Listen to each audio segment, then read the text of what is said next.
Hello guys, so meron naman ako naisip na sabi ko kailangan ko na i-share bago ko makalimutan. No, so every time nagkakaroon ng sakuna, lalo na involve ang barel, palaging pumapasok ang gun control. Marami yung nagpo-push ng gun control na agenda. Okay, so yung nangyari sa Tacloban, actually walang kinalaman yung civilian gun owners doon. Walang kinalaman. Ha? Walang kinalaman. So kahit mag-propose kayo ng stricter gun control, walang silbi.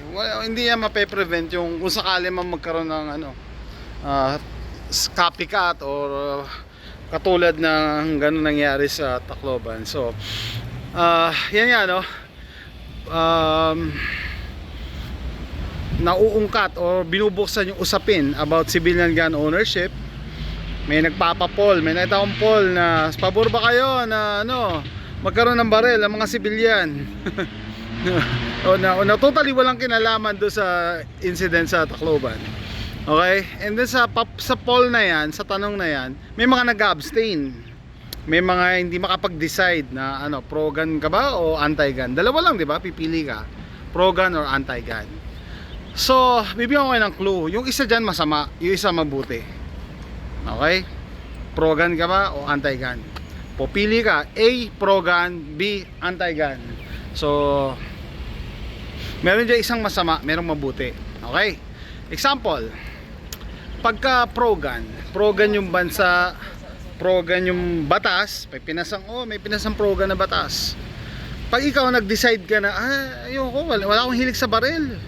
Hindi ako hindi talaga para sa akin yung baril na yan. Ayoko niyan. Para sa akin hindi safe yan. Ano mangyayari sa'yo? May pinasa na pro-gun na batas. Tapos nag-decide ka na hindi ka bibili ng baril, na ayaw mong gumamit ng baril, kahit magrenta, ayaw mo. Ano mangyayari sa'yo? Wala. Hindi ka pipilitin na, oy, dapat bumili ka kahit isang baril. Pag hindi ka bumili, makukulong ka. May ganun ba? Walang ganun. Unless nasa Switzerland ka, pero ibang story naman yon kasi may threat sila ng Russia, kaya mandatory ang military service. Similar with Israel, mandatory military service. Gusto ko example nangyari na ba sa Pilipinas na may pinasang pro-gun na batas, tapos nag-decide ka na hindi sundin? Like example, tinagalan, hinabaan na yung duration ng LTAP registration tsaka ng PTC registration. Pinilit ka ba na, required ka bumili ng baril, required ka mag-PTC. Pag hindi ka kumuha ng baril, kulong ka. May ganun ba? Or fine? Walang ganun. Pero imagine nyo, on the other side, pag anti-gun yung bansa, anti-gun yung legislation, pwede mo bang sabihin na, hindi ako pabor dyan, I'm keeping my guns, bibili pa rin ako ng baril or gagamitin ko yung baril ko.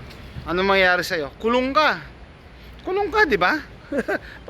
pag may anti-gun na legislation, like similar with California ngayon, may pinasa sila binabana nila yung Glock. Pero pagka bumili ka pa rin ng Glock, di ba, kulong ka. Ganun din sa Pilipinas, di ba?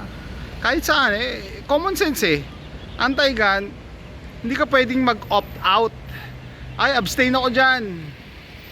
Hindi pwede, kailangan mo sumunod kasi makukulong ka. Samantalang pagka pro-gun yung legislation, yung bansa, pag di ka sumunod, hindi ka makukulong pag hindi ka bumili ng baril. So kita mo na, alam mo na kung sino yung tama at mali.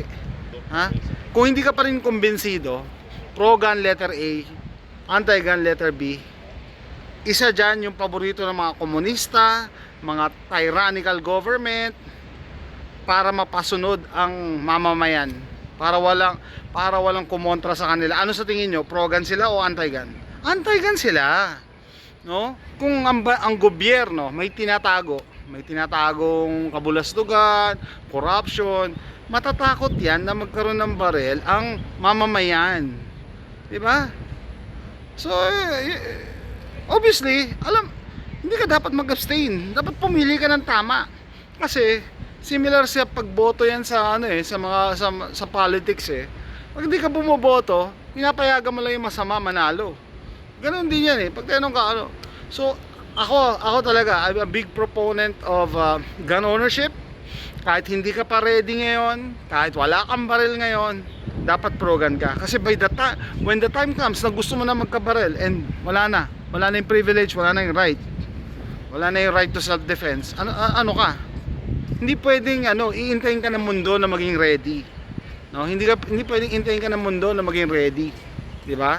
'Yun ang kagandahan sa pro-gun rights, pro-gun privilege. Andyan lang siya kung gusto mong gamitin. Kung ayaw mong gamitin, di wag. 'Di ba? Hindi ka makukulong, hindi ka mapaparusahan. So, hopefully